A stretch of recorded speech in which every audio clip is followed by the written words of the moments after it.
આગ લાગવાની ઘટનાઓને રોકવા માટે સુરત જિલ્લા શિક્ષણાધિકારી દ્વારા ધોરણ 10 અને 12ની માર્કશીટ લેવા આવનાર તમામ સ્કૂલોના ફાયર એનઓસી અને મોકડ્રીલ રિપોર્ટ રજૂ કરવા આદેશ કરાયો છે અને જો નહીં કરે તો સ્કૂલને દંડ કરાશે તેમ પણ જણાવ્યું હતું। સુરત શહેર જિલ્લાની સ્કૂલો માટે ફાયર એનઓસી ફરજિયાત છે, પરંતુ અનેક સ્કૂલો બેદરકારી દાખવતા શિક્ષણ વિભાગે કડક વલણ અપનાવી ડીઓ મારફતે ફાયર એનઓસી વિનાની સ્કૂલોને દંડ ફટકારી રહી છે। સુરત જિલ્લા શિક્ષણાધિકારી ડોક્ટર ભાગીરથી પરમારના જણાવ્યા મુજબ ધોરણ 10 અને 12ની માર્કશીટ વિતરણ વખતે દરેક સ્કૂલોએ ફરજિયાત ફાયર એનઓસી તથા ફાયર મોકડ્રીલનો રિપોર્ટ રજૂ કરવો પડશે। વિજ્ઞાન પ્રવાહના ધોરણ 12ની માર્કશીટ સ્કૂલને અપાશે। માર્કશીટ લેવા આવનારી સ્કૂલો ફાયર એનઓસી વિના આવશે તો તેમને દંડ ફટકારવામાં આવશે। હાઈકોર્ટના આદેશને અનુસરી શિક્ષણ વિભાગે ફાયર એનઓસી અંગેનો રિપોર્ટ માંગ્યો હતો।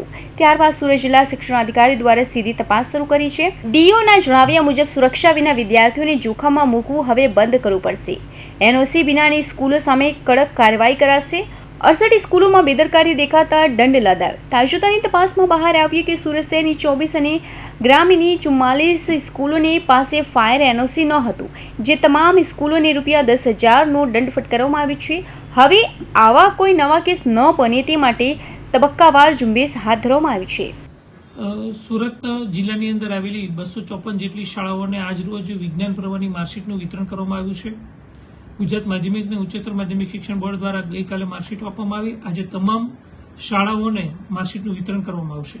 ત્યારે માર્કશીટના વિતરણ કરવા જ્યારે કર્મચારી આવે છે માર્કશીટ લેવા માટે, ત્યારે આ કર્મચારી સાથે શાળાનું ફાયર એનઓસી, આ ઉપરાંત તમામ સ્ટાફને ફાયર અંગેની તાલીમ આપી ચૂકવામાં આવી છે તે અંગેનું પ્રમાણપત્ર અને મોકડ્રીલ વર્ષ 2024-25માં મોકડ્રીલ શાળાની અંદર વિદ્યાર્થીઓ માટે કરવામાં આવી હતી તે અંગે અને વર્ષ 2025-26ની અંદર પણ તમામ વિદ્યાર્થીઓ માટે મોકડ્રીલ કરવામાં આવશે એ અંગેની બાંહેધરી તમામ શાળાઓ પાસે મેળવવામાં આવી છે, જેથી કરીને વિદ્યાર્થીઓની સેફટીને ધ્યાનમાં રાખી આ નિર્ણય કરવામાં આવ્યો છે, જેથી કરીને તમામ શાળાઓ પોતાની ફાયર એનઓસી જે છે એ પણ સાથે જમા કરાવશે, જેથી કરીને શાળાની અંદર જો ફાયર એનઓસી રિન્યુ કરવાની બાકી હોય તો જે ઝડપથી અત્યારે હાલ વેકેશનના સમયગાળામાં એ પ્રોસેસ પૂરી કરશે, જેથી કરીને વિદ્યાર્થીઓની સેફટીને ધ્યાનમાં રાખી આ પગલું લેવામાં આવ્યું છે। સર, સ્કૂલ જિલ્લા અને શહેરની કેટલી એનઓસી નથી તેને કઈ રીતે કમિટી? સુરત મહાનગરપાલિકાની અંદર આવેલી 23 જેટલી શાળાઓની અંદર ફાયર એનઓસી રજૂ ન કરી હોવાથી આ તમામ શાળાઓની માન્યતા રદ કરવા માટેની કમિટી બનાવવામાં આવી છે। આ કમિટીની અંદર 5 સભ્યો હોય છે,